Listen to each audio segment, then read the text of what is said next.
Hoy hablaremos de la libertad de expresión y específicamente queremos hablar de la libertad de expresión en los medios sociales. Para ello vamos a revisar la cápsula que preparó el equipo de producción. En México, toda persona tiene derecho a la libertad de pensamiento y expresión. Este derecho comprende la libertad de buscar, recibir y difundir informaciones e ideas, ya sea oralmente, por escrito o a través de las nuevas tecnologías de información, el cual no puede estar sujeto a censura previa, sino a responsabilidades ulteriores expresamente fijadas por la ley.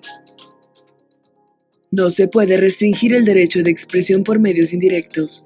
Los gobiernos y empresas están en riesgo de socavar la libertad de expresión en Internet, afirmó David Kaye, relator especial de la ONU para la promoción y protección del derecho a la libertad de opinión y expresión.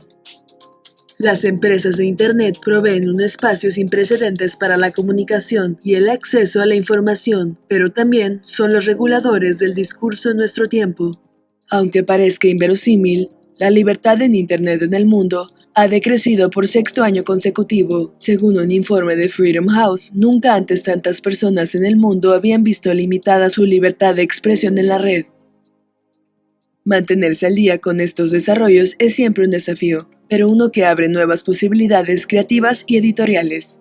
Tanto medios como periodistas necesitan estar al tanto de las preferencias de los consumidores y experimentar con las redes.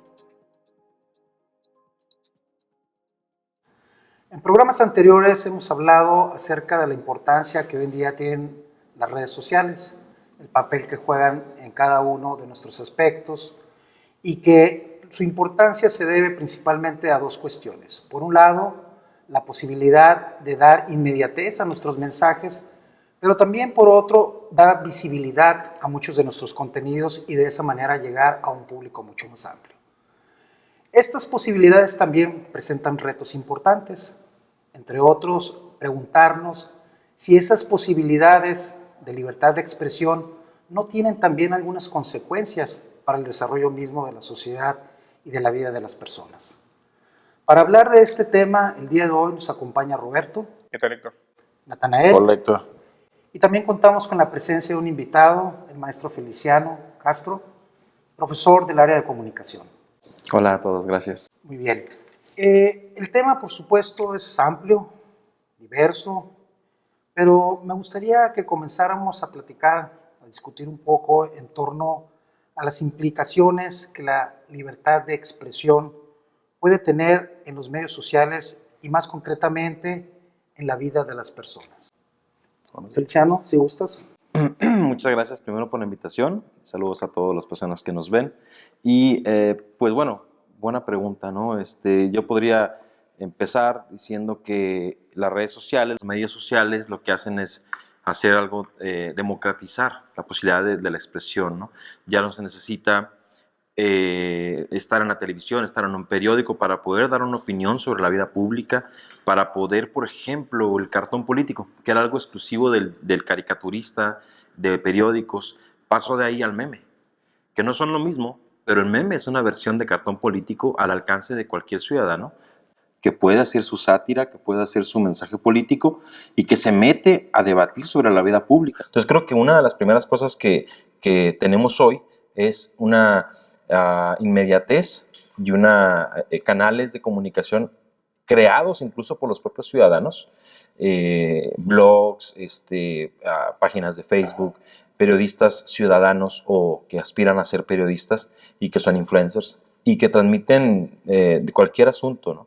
Lo que está a discusión pues es el rigor, la confiabilidad, la verificación de datos, pero creo que esas son algunas de las cosas y también agregaría que este espacio de los medios sociales lo que permite es socializar la información.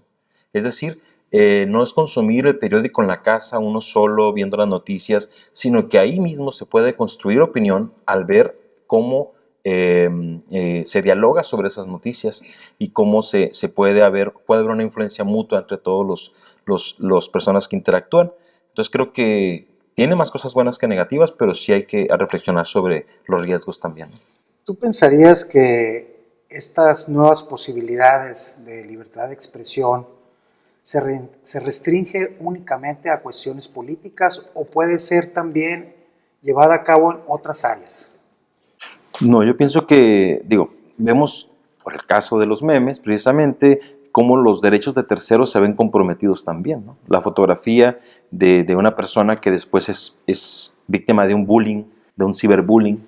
Creo que la vida de los artistas, o sea, no nada más es la cobertura del fenómeno político, pero creo que es donde más se da esa libertad de expresión, que además genera muchos conflictos, porque los medios sociales por su propio diseño no funcionan para mantener un debate sobre política. Hay personas que se dejan de hablar, se eliminan de las redes sociales porque no puede percibirse el tono, no puede entenderse la intención a veces de cómo se contrastan ideas políticas. Entonces creo que no es el más adecuado, pero es donde estamos viendo más pues conflictos, ¿no? Roberto, ¿qué opinas? Bien, a mí me gustaría primero, digamos, generar unas ciertos componentes elementales para entender los medios sociales, ¿no? Yo creo que, como bien comenta el profesor, hay ciertas interacción entre el usuario de las redes sociales, es una característica central, una interacción entre los usuarios de las redes sociales. También el usuario ahora genera contenido, ¿no? Esa es otra cosa importante.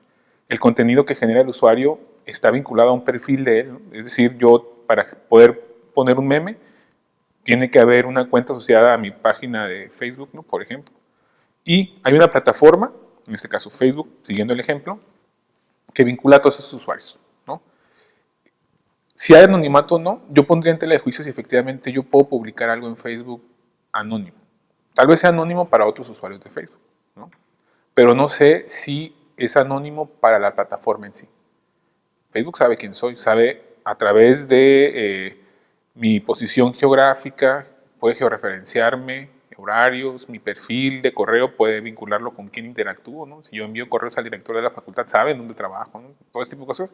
Entonces el anonimato yo lo pondría en tela de juicio. Si efectivamente somos anónimos para otros usuarios, no así para las grandes corporaciones que son dueños de esa información. Eso por una parte.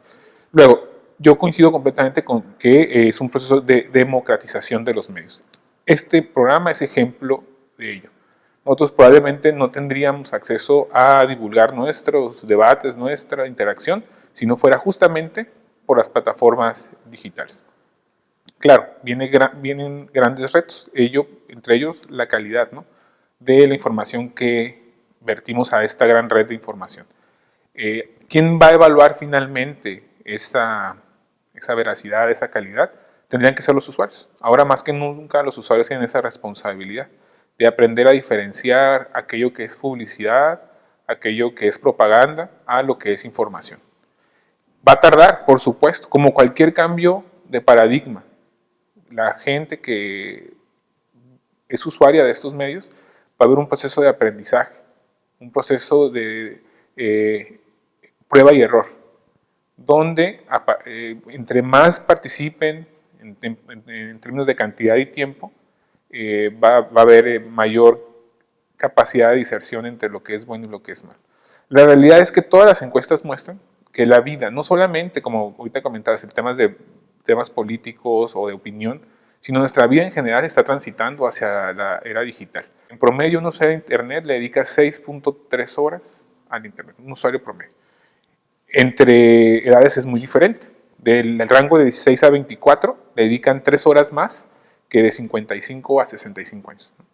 Los usuarios son más jóvenes, es decir, las nuevas generaciones son nativas, viven su vida en el Internet, no solamente social, sino financiera, sino inclusive de relaciones personales, ¿no? ¿Cómo consigues pareja? Pues hay una aplicación que te ayuda a hacer eso.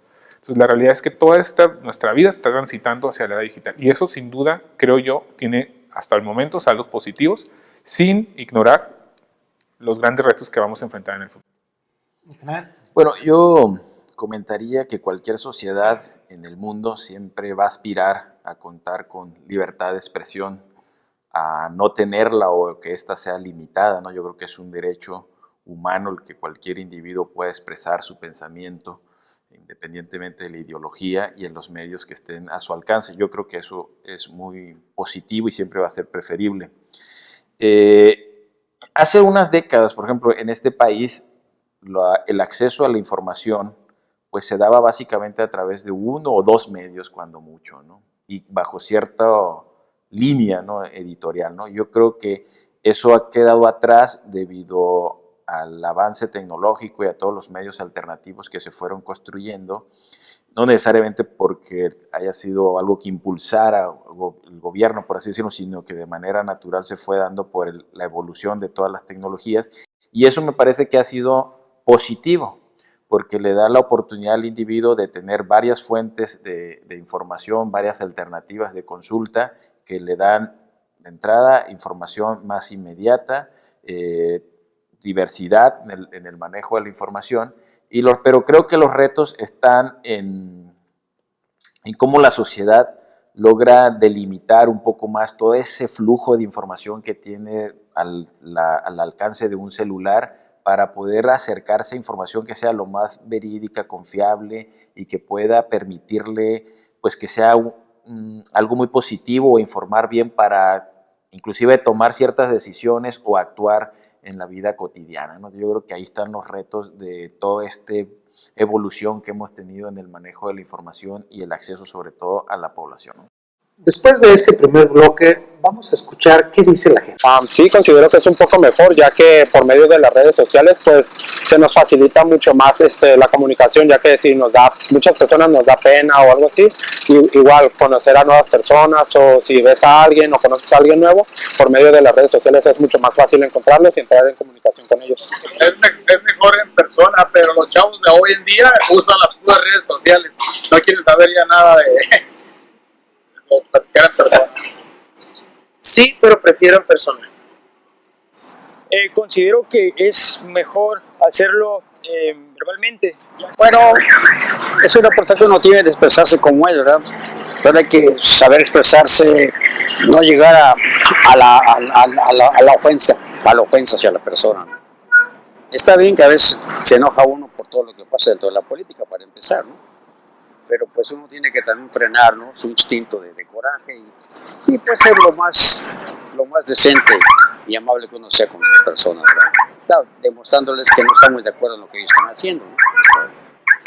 Una especie directa de vez en cuando, ¿no? Sí, En ocasiones, porque con los sentimientos que tú tienes o las cosas que publicas o ves, conforme las vas conociendo más a fondo o vas observándolas más en redes sociales, muchas veces son por accidente o por coincidencia las cosas que tú mismo buscas o sientes o te agradan, y por lo tanto vas entrando más dentro de esos temas. Depende de cómo se comen, si a veces sí se puede transmitir eso. Pues yo pienso que debería de haber una persona que no permitiera, ¿verdad?, ciertas expresiones nada más, es todo. Sí. Que inmediatamente, como en la televisión, ¿no?, que con una grosería, hay un aviso allá. Así debería ser en las redes sociales. Pues sí, porque publicamos lo que nosotros queremos y lo que nos gusta. Las personas ven nuestros gustos a través de la publicación. Sí considero que es una manera de libertad de expresión, ya que pues por lo tanto, como tú dices, es tu red social, es tuya, puedes hacer lo que te plazca con ella mientras que esté dentro de los rangos de la ley, ¿no? Y creo que te permite publicar lo que sientes, tus gustos o tu forma de pensar o de ver las cosas. Sí, lo considero, porque puedes ahí desenvolverte y expresar lo que tú en ese momento o en ese instante estás sintiendo. Creo que en ocasiones, muchas veces nos dejamos guiar por las cosas que los demás dicen, o nuestra forma de verificar si es verídico o no es leer los comentarios, y nos guiamos más por lo que va diciendo la gente ahí mismo en la publicación. Y en ocasiones sí, si te interesa mucho el tema o lo que está en la publicación, pues como que investigas un poco más para saber si es cierto y poder estar más informado. Pues no siempre, ¿verdad? Pero depende de la que publica. Eso es indispensable. Siempre que lees un artículo de internet tienes que revisar las fuentes. Pues fíjate que sí, porque Digo, porque también en internet hay muchas páginas que no son reales, ¿no? Muy bien, regresamos al programa. Hemos hablado de que hoy en día los nuevos medios sociales han posibilitado una mayor democratización, es decir, un mayor acceso a las posibilidades de expresión de los diversos grupos de la sociedad. También hemos hablado que esta libertad de expresión se ha expandido a los diversos aspectos de la vida social, no solamente en lo político, también en la vida personal, en la vida social, cultural, etc. Ello también supone importantes retos. Hemos comentado que una de las características de hoy en día, además de la inmediatez y visibilidad que posibilitan los nuevos medios sociales, es muchas veces producir, emitir, transmitir, compartir contenidos bajo una condición de anonimato. La pregunta sería si el anonimato es deseable siempre, o bajo qué condiciones sería el anonimato deseable para abonar realmente a una libertad de expresión y a una calidad mayor en la información. ¿Sería posible hablar de una coexistencia entre la libertad de expresión y el anonimato? Roberto. Bien, yo considero que el anonimato es necesario en algunos casos específicos, ¿no? Donde la persona que hace la denuncia, donde la persona que expresa su opinión, corre riesgo.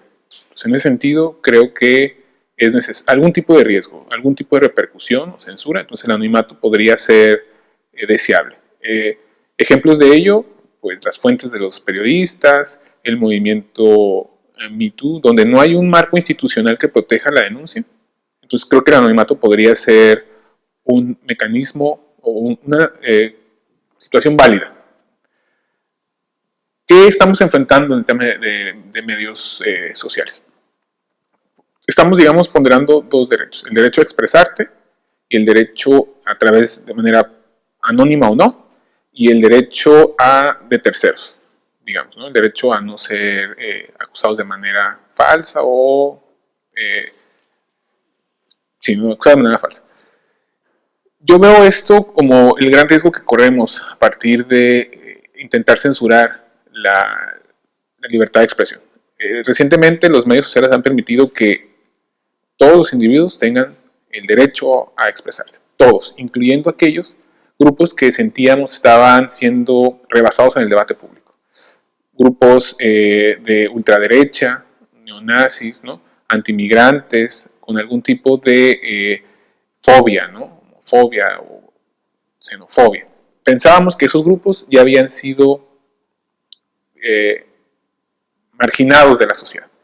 ¿Qué les han permitido las redes sociales? Bueno, las redes sociales han permitido que este tipo de grupos, al expresarse en esta red global, identifiquen a otros excluidos, ¿no? Eso es lo que antes parecía el excluido de la sociedad, ahora han encontrado en su red social a aquel similar que tiene visiones, opiniones radicales, en mi opinión incorrectas, similares.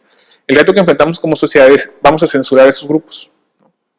No vamos a dejar que se exprese digamos, este mensaje de odio. El reto es, ¿dónde lo vamos a frenar? ¿Dónde va a estar el límite? Si impedimos que estos grupos se expresen, ¿dónde vamos a dejar de censurar a otros grupos? ¿Quién va a determinar? ¿Quién va a ser el gran censurador? ¿Quién va a jugar ese papel? Que creo que hay que debatir ese tema. ¿No habría un riesgo, paradójicamente, que al permitirse mayor libertad de expresión bajo una condición de anonimato, sea también algo contraproducente para la misma libertad de expresión? Es decir, posibilitar expresiones que no pueden, bajo un principio de libertad, ser corroboradas, porque no sabemos quién estaría emitiendo en un momento esas expresiones. Sin duda es un reto, pero creo que preferible más libertad de expresión a menos. Y creo que eventualmente la sociedad va a ir aprendiendo a descartar aquellas acusaciones que de por sí son falsas, o a generar el marco institucional que permita a aquellas víctimas que no pueden expresarse de manera abierta, bajo riesgo, porque hay riesgos, ¿no? Una vez que se construye ese marco institucional, entonces el anonimato dejará de ser una alternativa. Bueno, yo en el tema del anonimato, yo creo que en un escenario ideal no debería de ser necesario el anonimato, ¿no? Sin embargo, en un país como este, donde a lo mejor el marco institucional no es lo suficientemente sólido, robusto, se puede justificar, pero es eso, justificar bajo ciertas circunstancias. Me viene a la mente, por ejemplo, el tema de una denuncia sobre un tema de abuso sexual o algo así, ¿no? Yo creo que ahí sí se puede justificar, dado el marco institucional que tenemos, que le faltaría tener mayor solidez al respecto, ¿no? Ahora, pero no es lo ideal. En el tema del derecho de expresarte, o sea, yo creo que todos vamos a preferir la libertad de expresión a no tenerla. Sin embargo, yo sí veo un riesgo importante en el hecho de que cualquier persona pueda producir información de terceros o referirse a terceros y poderlo hacer público, ¿no? Porque ahí hay mucho riesgo de que puedas causar daños de terceros, a veces por no tener la información suficiente, o a veces porque puede ser el objetivo, dañar a un tercero, y lo que normalmente ocurre es que la sociedad en general tampoco está corroborando si la información es real, qué tanta veracidad tiene. Simplemente llega la información y se empieza a difundir y difundir y difundir, y nadie se toma el tiempo para corroborar qué tan real o no real es esa información. Y creo que ahí sí tiene que haber ciertos límites, ¿no? Porque creo que puedes generar problemas hacia terceros, a veces de manera muy, muy significativa, ¿no? Yo creo que ahí tiene un reto esta parte de la libertad de expresión a través de los medios, ¿no? Cómo poner esos límites para no afectar a terceros, a veces de manera involuntaria, como te digo, ¿no? Pero sucede. Feliciano. Pues coincido con ustedes, en el sentido de, bueno, el anonimato para fines periodísticos, de divulgación de cuestiones que pudieran representar un peligro para la integridad del periodista, creo que es una buena salida. Digo, si analizamos casos como Wikileaks, que tiene sus cuestiones a analizar, pero el dar a conocer información que de otra manera no puede circular, porque hay una represión, pues podría hasta cierto punto justificarse. Sin embargo, yo estoy más a favor de algunos modelos que se aplican en algunas partes del mundo, en donde los periodistas que sienten que al publicar una información peligra su integridad, lo que hacen es buscar publicarlo en bloque. Varios medios publican y no se pone quién lo hizo. De todas maneras, es una cuestión de solidaridad entre los medios. Se publica simultáneamente en muchos periódicos o portales, y entonces la persona que se ve afectada no tiene idea de dónde empezó, o por lo menos es una forma de garantizar un poco más la seguridad. Es una de las prácticas que he visto. Pero sí, sin duda, que el encubrirse en anonimato, como el caso de Me Too que comentaba el doctor hace rato fuera del aire, es una cuestión de daño moral, ¿no? Se presta, pues, a que haya personas que sin necesidad de presentar una prueba difamen, ¿no? Y si bien el lado positivo es que pues, se ventilen y se esclarezcan cuestiones como el acoso, también por otro lado dices, bueno, pero aguas con eso, ¿no? Sí. Pero la alternativa sería que aquellas personas que fueron víctimas de un abuso u otro, si no está la autoridad o los mecanismos que la protejan, ¿de qué manera haría pública su denuncia? Si no es bajo la condición de anonimato. Entonces creo que sin duda, cualquiera de las dos alternativas presenta retos, ¿no? Pero en mi opinión es preferible la primera a la segunda, ¿no? Exceso de libertad de expresión con el riesgo de dañar a terceros versus la alternativa que sería que las víctimas no tuvieran un mecanismo, las víctimas auténticas no tuvieran un mecanismo para difundir sus problemas, ¿no? ¿Es posible hablar de libertad de expresión excesiva? ¿No sería paradójico hablar de libertad de expresión, de libertad y decir, hay exceso de libertad de expresión, de exceso de libertad? Creo que el argumento que una vez que presentó en el sentido de que libertad o libertinaje. Yo creo que la libertad de expresión es un mecanismo para, inclusive, de realización personal, artística, cultural, científica, ¿no? Es la forma en la que como sociedad llegamos a discutir los paradigmas o los dogmas que sentíamos rebasados. Si no tenemos la oportunidad de cuestionar lo que se cree cierto, ¿de qué manera vamos a avanzar? Va a haber retos, repito, ¿no?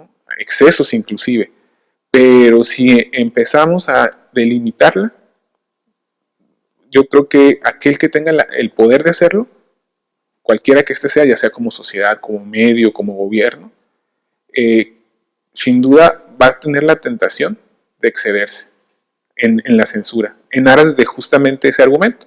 Decir, no hay demasiada libertad de expresión, es mejor delimitarlo, entonces se va a exceder. Yo creo que es nuestra naturaleza. A mí me parece que como sociedad debemos de aspirar a contar con una libertad de expresión en el amplio sentido de la palabra. Yo creo que ese es el escenario ideal, pero también trabajar el tema de la responsabilidad de esa libertad de expresión a la que aspiramos y a la que queremos tener todos, ¿no? Y creo que eso lleva su tiempo y tiene sus retos que hay que ir trabajando.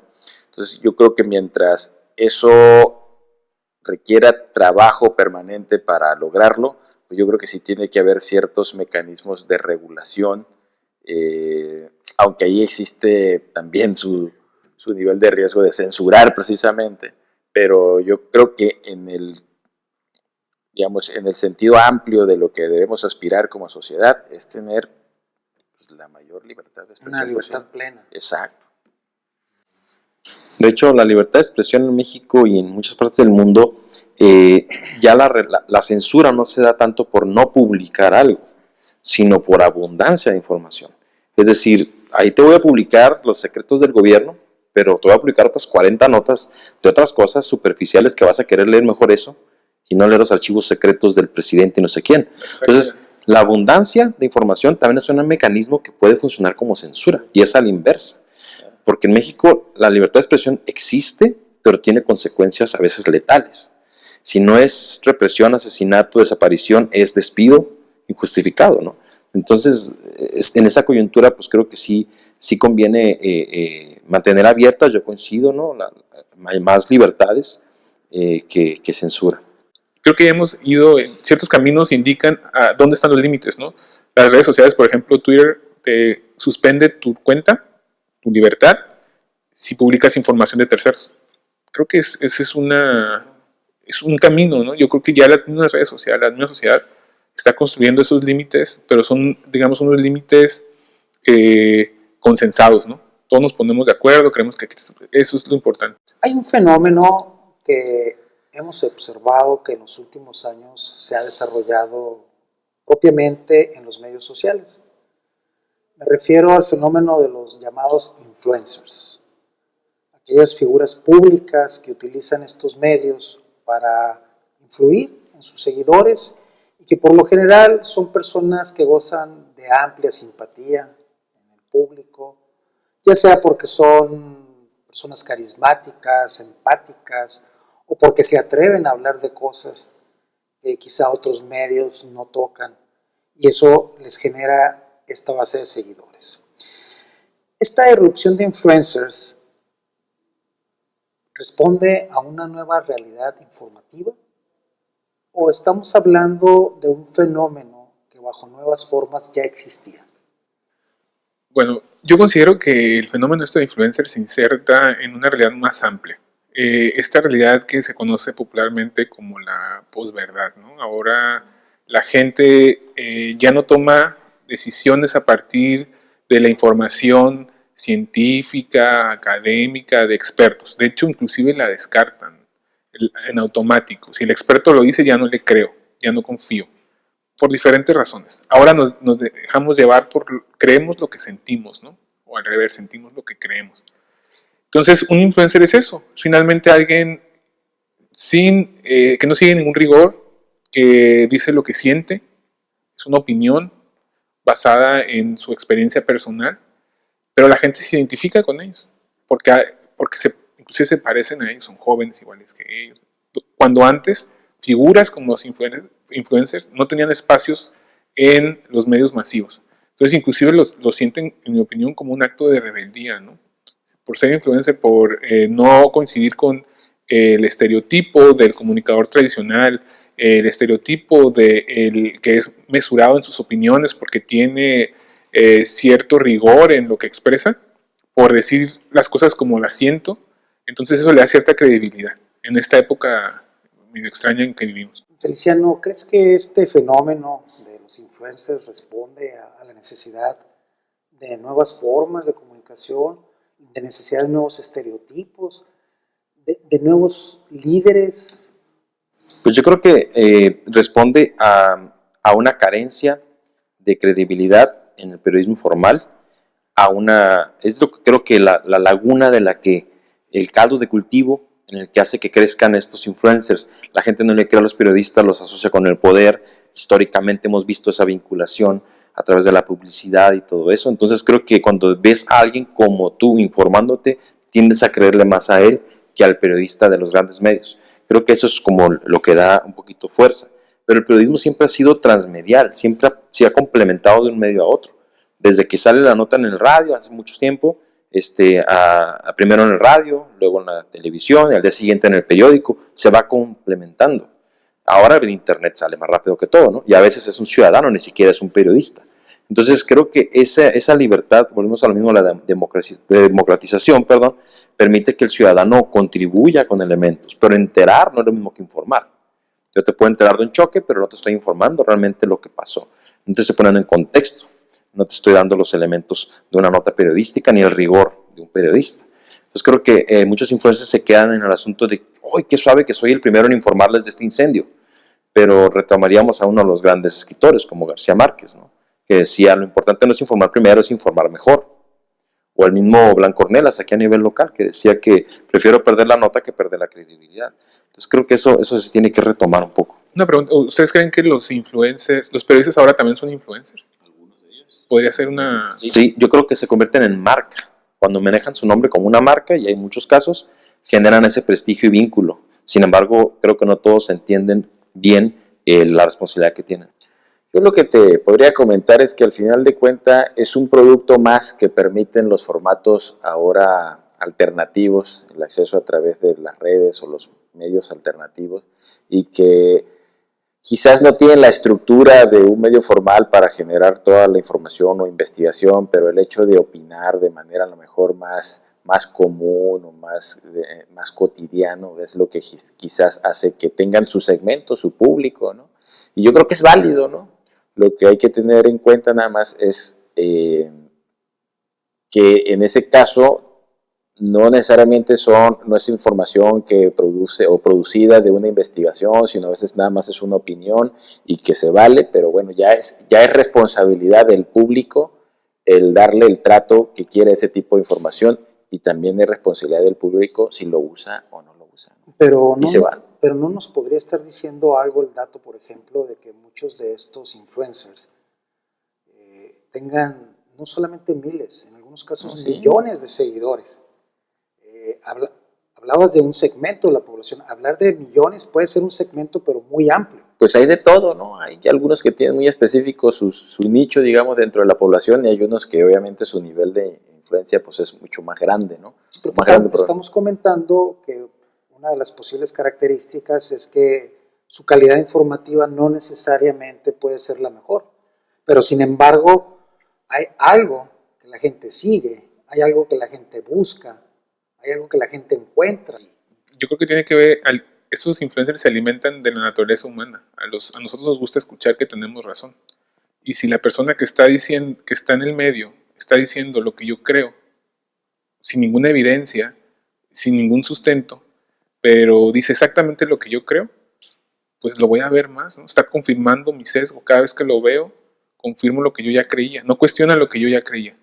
Entonces, eso creo que ese tipo de influencers toman esta característica muy humana y se alimentan de ella. Entonces, si el influencer dice que mi vida no va como yo quiero que vaya porque es culpa de tal, de cual, de cosas, entonces lo voy a seguir siguiendo, ¿no? Voy a continuar siguiendo a este influencer. Se alimenta de nuestra naturaleza de querer escuchar que estamos viendo.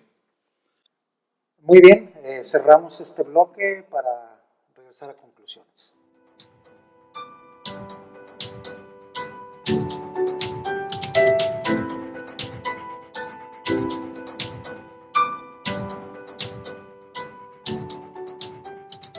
Hemos hablado de que hoy en día tenemos una mayor posibilidad de expresión.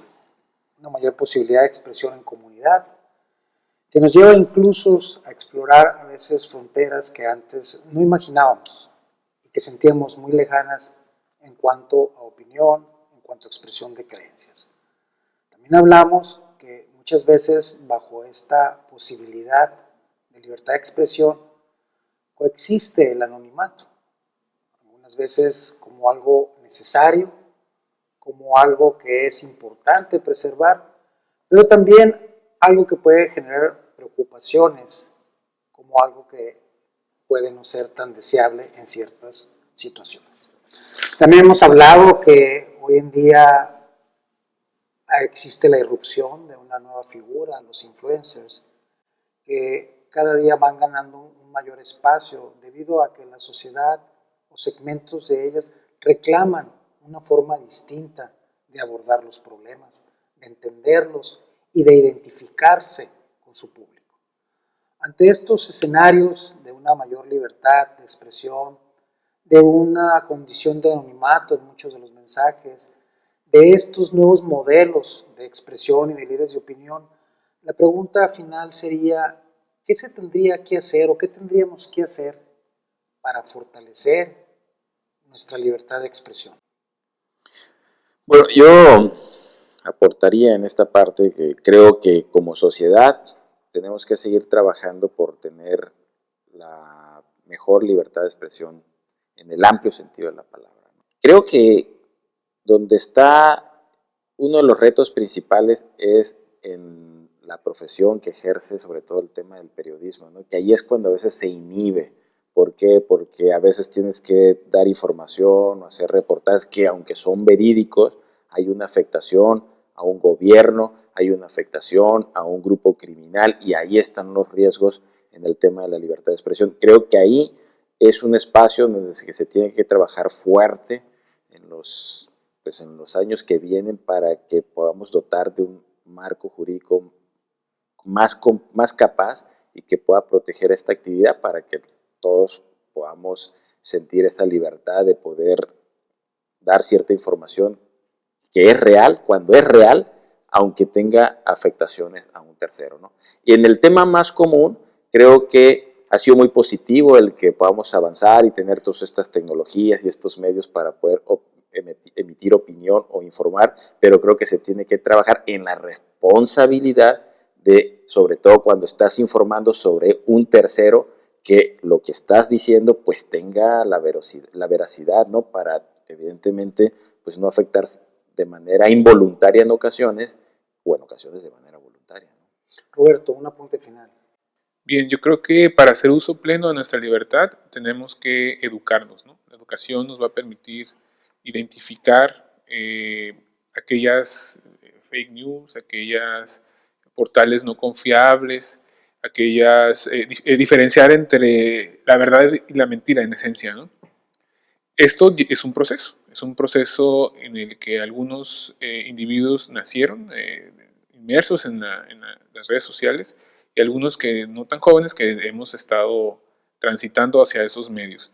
Creo que con el tiempo vamos a aprender a discernir con mayor facilidad, y aquellos portales o influencers o medios que no cumplan con el rigor que requieren sus consumidores van a ir desapareciendo. La diferencia entre los medios sociales actuales versus los medios tradicionales de los que mencionábamos previamente, que eran prácticamente un oligopolio financiado por el Estado, pues es que los consumidores ahora vamos a tener la capacidad de eliminarlos de las alternativas que tengamos una vez decidamos no darles mayor seguimiento. Entonces yo soy optimista en el futuro. Los usuarios de estas redes sociales se van a educar, vamos a tener mayor capacidad de discernir entre la verdad y la mentira, y vamos entonces a poder tener una sociedad más informada y que tome mejores decisiones. Luciano. Gracias. Yo coincido, creo que va a existir esta convivencia, van a cohabitar este espacio informativo, los medios formales y los medios informales, los influencers y los periodistas formados profesionalmente. Lo importante sería, para garantizar una mayor libertad de expresión en México, creo que sí, en el tema de periodistas, de entrada, que la famosa FEADLE, Fiscalía Especializada para la Atención de los Delitos en contra de la Libertad de Expresión, realmente empiece a resolver los casos que están ahí y que se proteja más la labor del periodista, por el lado, porque además el atentado al periodista es un atentado a la sociedad, ¿no? El derecho a informar, pero también el derecho a ser informado. Entonces creo que la sociedad tiene que tomar más conciencia de eso y defender la libertad de expresión en todos los ámbitos, porque se le exige al periodista que diga la verdad, pero no defendemos la libertad de expresión en un aula, en una empresa, y a veces ni siquiera en el hogar, ¿no? A veces se ponen buenas las discusiones. Entonces creo que como sociedad tenemos que quitarnos esa doble moral y decirle, le exigimos al periodista que diga la verdad, que no nos mienta, pero no lo estamos respaldando como se debe. Y creo que tenemos que ser igual de valientes en nuestros otros ámbitos de la vida pública, la vida social, la vida privada, para mantenernos en lo que queremos expresar. Y creo que sí, se va a educar las audiencias con el tiempo, una mayor alfabetización mediática, y creo que eso va a permitirnos discernir un poquito entre el periodista serio y el periodista que pues es un líder de opinión, te puede servir para enriquecer tu criterio, pero no para tomarlo como la única fuente de consulta para tu toma de decisiones. Muy bien, es así como hemos llegado al final de una emisión más de Enfoque Cimarrón. Los esperamos aquí la próxima semana. Muchas gracias por habernos acompañado en este programa.